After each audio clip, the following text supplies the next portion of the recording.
There was a man who made his living by selling balloons in a fair.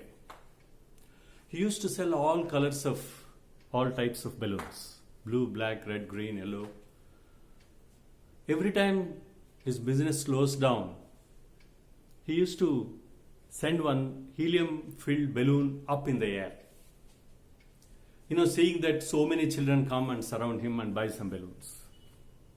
Again, when there is a slow business, he used to send another helium filled balloon up. Now that's how he used to increase the business as well, only when there is a slump in his business every day. And one day a small boy came to him and asked, "Uncle, will this black balloon also go up in the sky like that?" He said, "Son, it is not the color of the balloon that takes us up. It is the inside of the balloon. What is inside the balloon that takes it up?" The same applies to our life. It is not our external, it is not our peripheral appearance, our dress, our etiquette, our personality, our physical appearance that will take us up in our career. Definitely not. It is our inside attitude, what we normally call. That is very, very, very important if we have to lead a successful life. Now the question is, what is this attitude?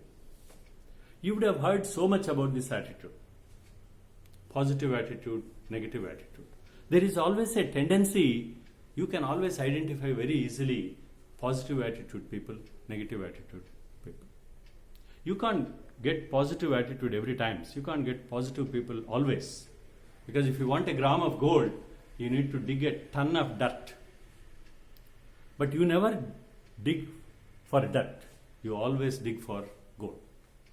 So that's the pursuit. Same thing happens in our life.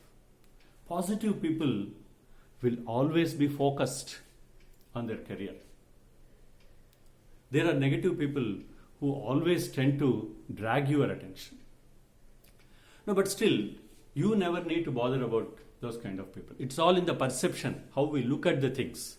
There was a study from the Harvard University which says that 85% of the people get jobs or promotion because of the attitude, and only 15% of the people for their academic performance, their grade score, and their knowledge about facts and figures.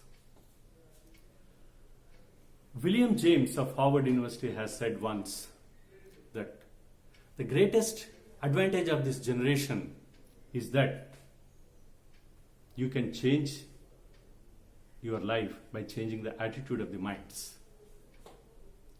It is there in our hands. If we want to change our life, it is there in our hands. Now the question is how we understand our attitude, how we mold our attitude, how we own our attitude. And that's very, very important.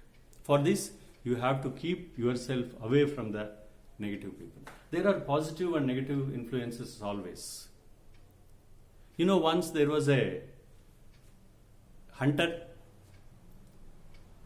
who had a negative influenced friend. Everything he says negative, negative, negative. So then he brought a wonder dog, and then he wanted to demonstrate to his friend. They went to a pool where the ducks were there.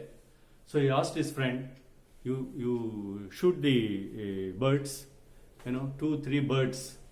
And when he shot one bird in the pool, then he had a wonder dog, who used to walk on the water and go and fetch the bird. The next bird, when he shoots, this dog will walk on the water and fetch that bird. Now he expected his friend to compliment the dog. He was just waiting, but there was no compliment at all. Now when they were going home, he asked his friend, "Did you see anything strange in the dog?" What was the answer of this friend? "Yeah, I observed that your dog cannot swim." Swimming comes to the dog by birth. That's a natural tendency. So there are people who are seeing always negative in every small thing that you do. You should be aware of this and Be careful about such things and keep focused on the positives. So we will see in our next session that how to stay positive and how to orient ourselves toward the positive attitude. We will discuss in the next session. Thank you very much. Take care.